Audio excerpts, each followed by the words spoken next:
Bonjour chers étudiants, j'espère que vous allez bien. Ok, dans cette vidéo, nous allons essayer de faire ce qu'on appelle l'analyse technique afin de prédire le marché sur les jours et les semaines à venir. Ok, nous allons faire une analyse globale sur l'or et pour prédire le marché sur les jours et les semaines à venir.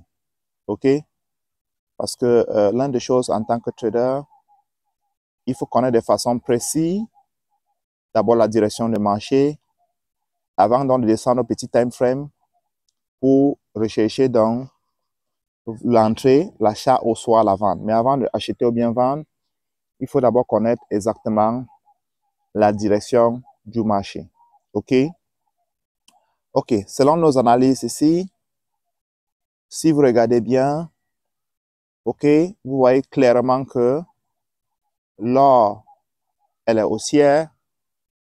Si vous regardez, vous voyez clairement que l'or, elle est haussière, les gars. Regardez. Vous voyez sur la ligne de tendance, n'est-ce pas? Vous voyez clairement que l'or, elle est haussière. OK? D'accord? Et si vous regardez, d'accord, cette dernière creuse a été, je peux appeler ça cassé. C'est creusé comme ça. Cette creuse a été cassée. OK? Cette creuse a été cassée en daily time frame. Et comme le creux a été cassé généralement, pour valider vraiment si le creux a été cassé, il faudra que le marché refasse ceci. Comme ce creux a été cassé jusqu'ici, il faudra que soit le marché revienne dans ces zones-ci. Il descend encore, il recasse encore. Il fait ce qu'on appelle un POS. OK? Il revient encore, il recasse encore, il fait un POS pour valider vraiment si la tendance est vraiment baissière. Parce que quand le marché casse une fois, il ne valide pas pour une deuxième fois pour faire un POS. Pour moi, je ne considère pas ça comme un véritable cassure. OK? Quand un marché casse, il revient confirmer en faisant un POS, ça veut dire que la cassure a été validée. Mais vous voyez, en daily time frame, ça n'a pas fait ceci. Ça n'a pas fait cela. D'accord? Et pour que ça fasse même cela, ça a une forte probabilité de remonter dans ces zones comme ça. Vous voyez, il y a une grosse imbalance là-bas en daily time frame. Vous voyez l'imbalance, n'est-ce pas?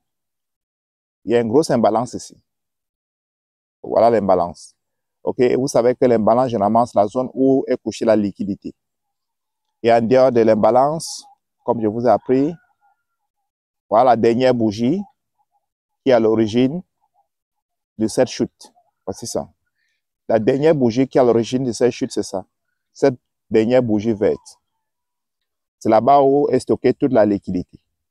Donc, pour que le marché vraiment, véritablement rechute, il peut remonter encore ici, comme ça, dans la zone-ci, prendre ses liquidités avant de chuter. OK? Donc, pour moi, à ce moment, je regarde beaucoup plus l'or. Nous allons voir ça ensemble. Daily time frame nous montre déjà quoi? Il faut chercher des configurations d'achat. C'est ce que Daily time frame nous montre. OK? Mais sans oublier une chose, c'est qu'il a créé donc un support ici qui résiste un peu le marché. Ici. Il y a une résistance autant pour moi. Il y a une résistance ici qui résiste un peu le marché. Donc, il faudra que le marché casse d'abord ces zones. OK? Il a créé une résistance là. Il a créé également un support ici. D'accord? Vous voyez que le marché est maintenant que sur place. Regardez, il y a un support ici comme ça. Il a créé. Il y a une résistance en haut. OK? Descendons maintenant sur 4 heures. Pour voir ce que 4 heures nous dit. OK? On voit ce que 4 heures nous dit.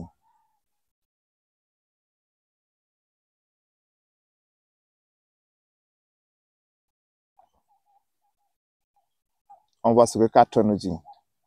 OK? Sur 4 heures de temps, déjà, nous allons voir ensemble. Le marché a fait, d'abord, le dernier pic que le marché a fait. Dernier pic. L'arrivée jusqu'à là. Il a fait un creux. Il a fait un creux ici. il a fait un pic ici qui a créé ce qu'on appelle un double top. Après, il a cassé ces zones-ci, qui veut dire changement de caractère. Il est arrivé jusqu'ici. Après, il a corrigé là. Il n'a même pas corrigé à 61 à 78%. Il a rangé ici. Il a rangé là. Après, il a fait un POS. OK? Cette zone-ci a été cassée. Il a fait un POS. Il a cassé la zone-ci.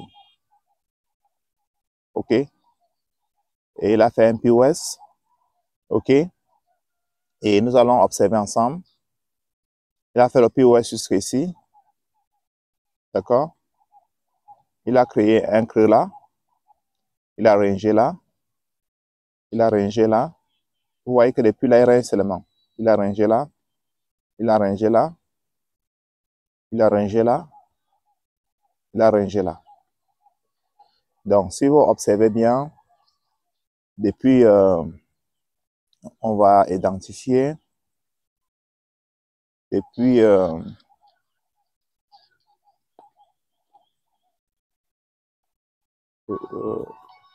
depuis le 29 octobre, leur range seulement entre la zone de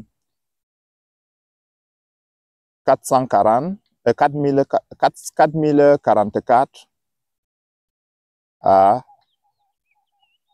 3924. Voilà la zone où leur range depuis pratiquement octobre, le 29 octobre. D'accord? Donc, ça veut dire que le 29 octobre, en 4 heures, l'or ne fait pas véritablement un grand mouvement. D'accord? Voilà, il range dans ces zones-ci. Et je te rappelle que c'est une zone de 1000 pips. Il range dans ces zones de 1000 pips là. D'accord?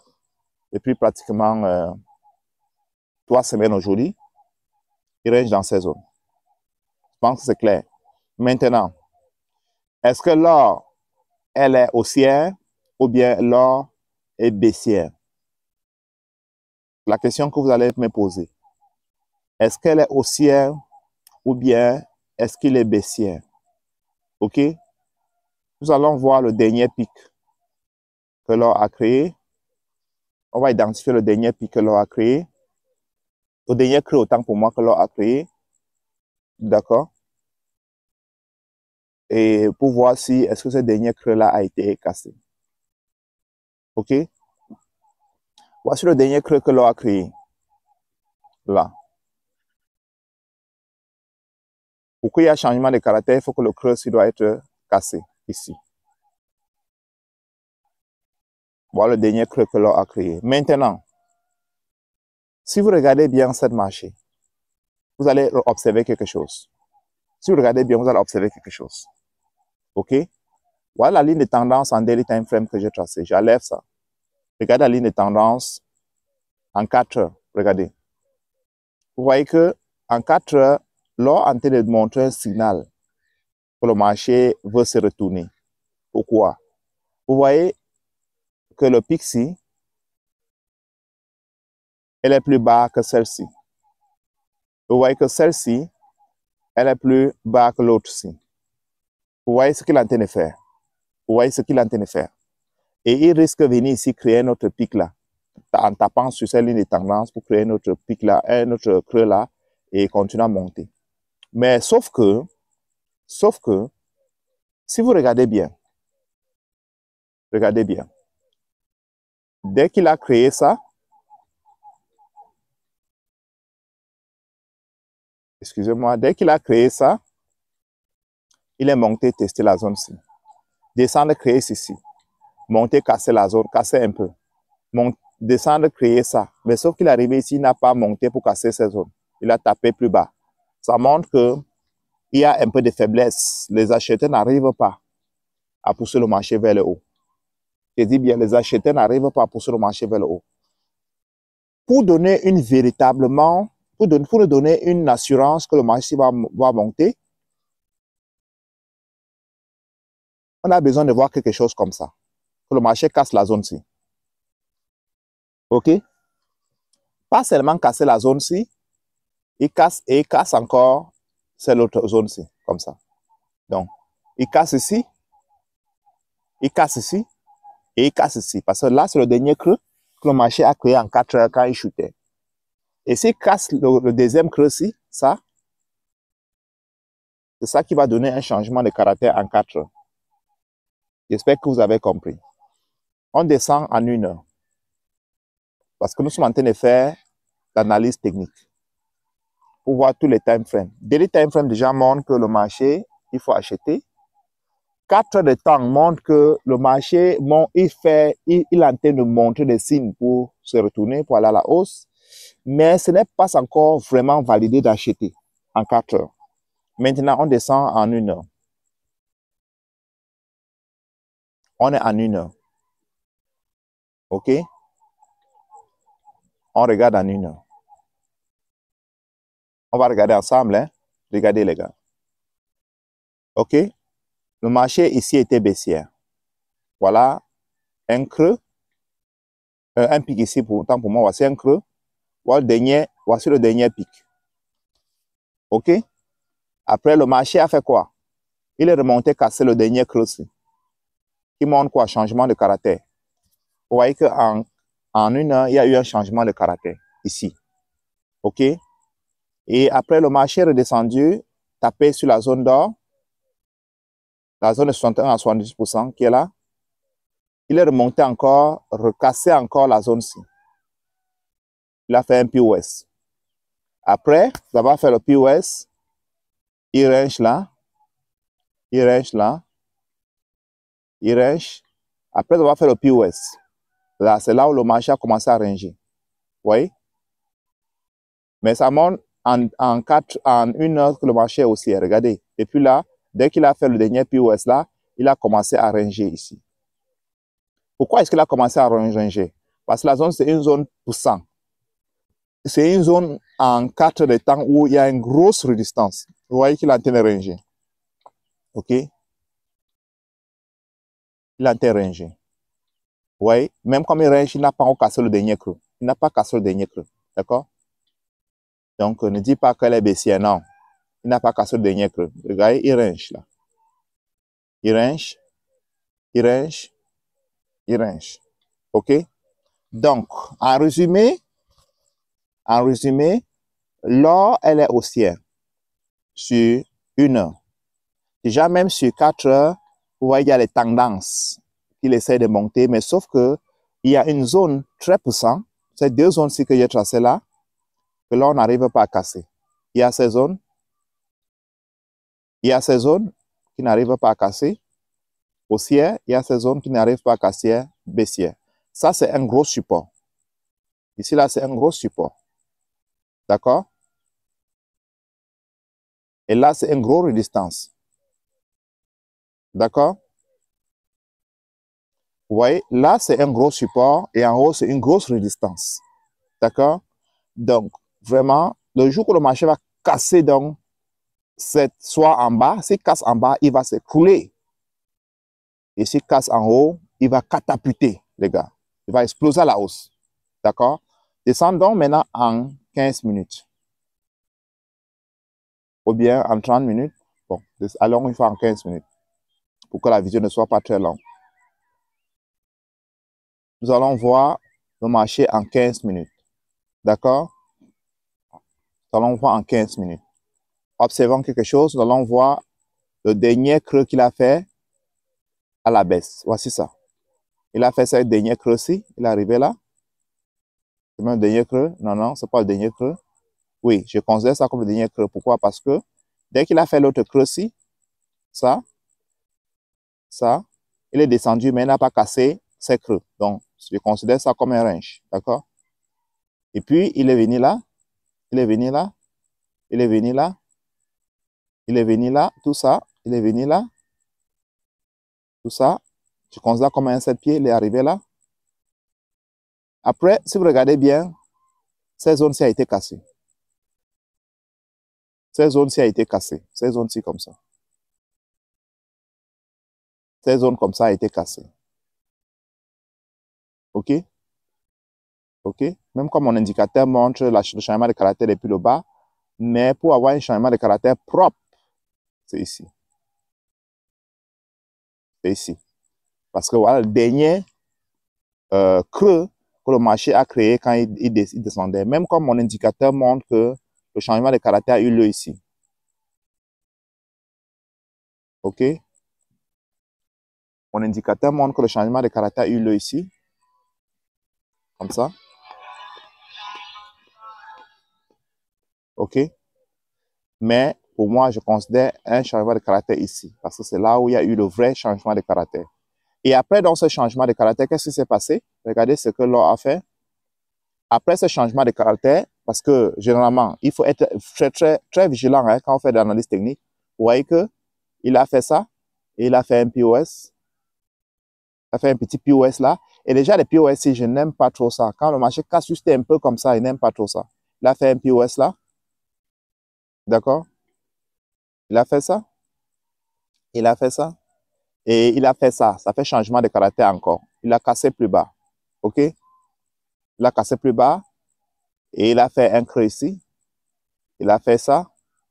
Il a recassé encore le creux là. OK? Mais ce creux, je ne le considère pas parce que quand il a fait le creux-ci, il n'a pas cassé la zone-ci. Pour moi, pour qu'il y ait encore un changement de caractère, l'or doit monter, casser la zone-ci. Ça. Ça. Donc, pour moi, à ce moment, l'or, elle est baissière. Pour moi, à ce moment, l'or, elle est baissière. Donc, en 15 minutes, l'or, elle est baissière. OK? Mais en 1 heure de temps, l'or, elle est haussière. Bon, si on met 1 heure et on met 15 minutes, vous choisissez quelle? Quelle est l'unité de temps qui a plus l'impact sur l'autre? 1 heure a l'impact sur 15 minutes.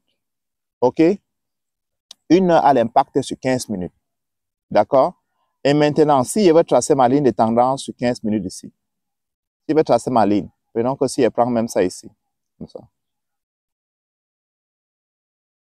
OK? Si je prends ma ligne même comme ça.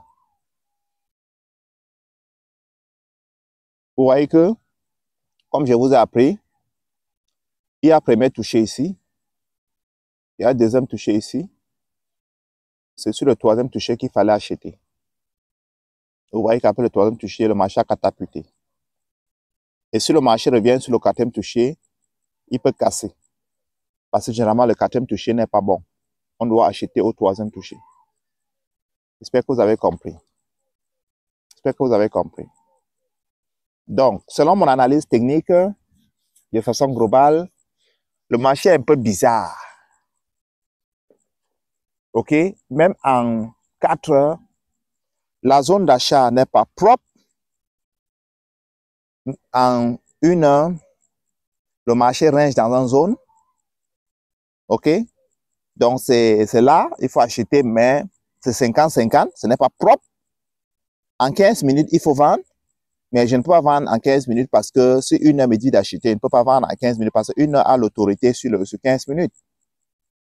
Et s'il faut véritablement descendre même sur 5 minutes, qui est généralement les heures où je descends, le temps que je descends pour exécuter mes ordres, généralement dans le marché, lançons quand même un coup d'œil en 5 minutes. Vous voyez qu'en 5 minutes, le marché déjà a cassé. On regarde. Voilà. En 5 minutes, il y a déjà eu le changement de caractère. Pourquoi? Le marché aussi en 5 minutes. Parce que regardez un peu ici. Regardez là. On regarde le dernier pic que le marché a fait. Voici le dernier pic que le marché a fait. Le dernier creux que le marché a fait. Après, il a fait le dernier pic ici. Il est remonté casser cette creux-ci. Regardez. Cette creux-ci a été cassée. OK? Ça veut dire qu'il y a eu changement de caractère ici. OK? Et le marché revient tester la zone d'or. OK? Et il est reparti. Il a fait un POS là. Après, elle est venue là. Il a commencé à ranger. Tout ça, c'est un seul pied. Tout ça est considéré comme un seul pied. Tout ça est considéré comme un seul pied. Ouais, un peu. Tout ça là est considéré comme un seul pied. Tout ce qui se passe là, c'est un seul pied. Tout ce qui se passe ici. Tout ça, c'est un seul pied. D'accord? Vous voyez? Le marché a cassé ici. D'accord? Ça, c'est un POS. Maintenant, tout ce qui se passe ici, là, le marché range, tout ça, c'est un seul pied. D'accord? Donc, vous voyez que même en 5 minutes, le marché est bizarre. Vous voyez que le marché est bizarre. Le marché est bizarre. Le marché est bizarre. Depuis hier, le marché est bizarre. C'est pour ça que si vous observez aujourd'hui, je n'ai envoyé aucun signal. Je n'ai pas envoyé le signal. Le marché est bizarre. OK? Quand le marché est bizarre comme ça, il faut seulement regarder. Il faut seulement regarder. OK? Donc, si à ce moment, il faut prendre une décision, quelqu'un qui veut forcer le trade, c'est de chercher des signaux d'achat. Maintenant, pour chercher le signal d'achat, d'accord, il faut chercher plutôt le signal d'achat, pas le signal de vente. OK? Il faut chercher plutôt les signaux d'achat, pas de vente. Parce qu'une heure montre que le marché déjà est haussier. En 4 heures, vraiment, quand tu vois déjà les pics, la tendance qui crée, OK, les escaliers qui créent, ça montre que le marché va aller à la hausse. Quand vous regardez en daily time frame, le marché, il faut plutôt acheter. Donc, vous ne pouvez pas regarder peut-être 5 minutes, même 5 minutes, même pas 15 minutes, même 5 minutes montrent qu'il faut acheter. Mais il n'y a que 15 minutes qui montrent qu'il faut vendre. Donc, je pense qu'on doit beaucoup plus regarder les signaux d'achat. Mais le marché est bizarre quand même, les gars. OK. Chers étudiants, j'ai fait cette analyse technique également. C'est pour que vous compreniez comment est-ce que je fais les analyses techniques dans le marché. Parce que cette vidéo est beaucoup plus dédiée pour vous. OK. Il est bien vrai, je vais aussi envoyer ça dans ma chaîne YouTube. Que ça aide quelques personnes aussi qui me suivent depuis des années. J'ai quand même plus de 3000 abonnés là-bas qui me suivent. OK. Voilà. Pour tous ceux-là qui sont dans ma chaîne YouTube et qui souhaiteraient également aussi en profiter avec nous, le lien de mon groupe Telegram se trouve dans la description. Tous les jours, j'envoie des signaux pour permettre aux gens de télécharger des dollars dans le marché. Voilà, donc j'envoie une moyenne de 2 signaux minimum par jour et j'ai une probabilité de gain très élevée. Si vous voulez voir, venez dans mon groupe Telegram. Et pour ceux qui veulent apprendre ma stratégie vraiment pour l'apprendre, vraiment, j'enseigne à 500 dollars. Et quand je vous enseigne en 500 dollars, vous payez 500 dollars, je vous enseigne. Et vous avez encore 3 mois où je vous tiens pour vous aider à appliquer ce que je vous enseigne. Ça, on appelle ça le mentorat. Parce que beaucoup de gens passent le temps à vous dire à l'Internet que j'ai la meilleure stratégie. Il n'y a pas de la meilleure stratégie, même si vous le maîtrisez, vous apprenez, vous ne connaissez pas bien appliquer, ça ne vous sert à rien. C'est un peu comme vous avez appris la médecine à l'école, mais vous ne savez pas appliquer sur de façon pratique, ça ne vous servira à rien. Donc, si quelqu'un vous apprend, quel qu'en soit, que ce soit ICT, que ce soit SMC, que ce soit support, que ce soit résistance, que ce soit ligne de tendance, mais que vous ne pouvez pas bien appliquer cela, s'il ne vous aide pas à bien appliquer cela, vous avez échoué d'avance. Donc, si vraiment vous avez eu la chance de tomber sur un mentor qui vous forme et qu'à la fin, il vous aide à appliquer ce qu'il vous a formé, vraiment, ça veut dire que vous avez gagné. Parce que le trading, c'est un métier où il faut mettre ensemble un peu de tout pour revenir rentable. Tant que vous ne faites pas cela, vous ne pouvez pas revenir rentable. OK, j'espère que vous avez compris. Donc, et pour ceux-là qui veulent faire partie de mon mentorat, il y a différents prix. Si vous venez dans mon groupe Telegram, vous allez voir s'il y a différents prix sur mon mentorat. OK? Et abonnez-vous à la chaîne parce que de temps en temps, nous envoyons un peu des informations, on envoie un peu les analyses techniques, on prédit le marché pour les jours et les semaines à venir. Donc, les gars, très, très bonne journée. Très, très bonne journée à tous. Très, très bonne journée, chers étudiants. Et rendez-vous au sommet. Ciao.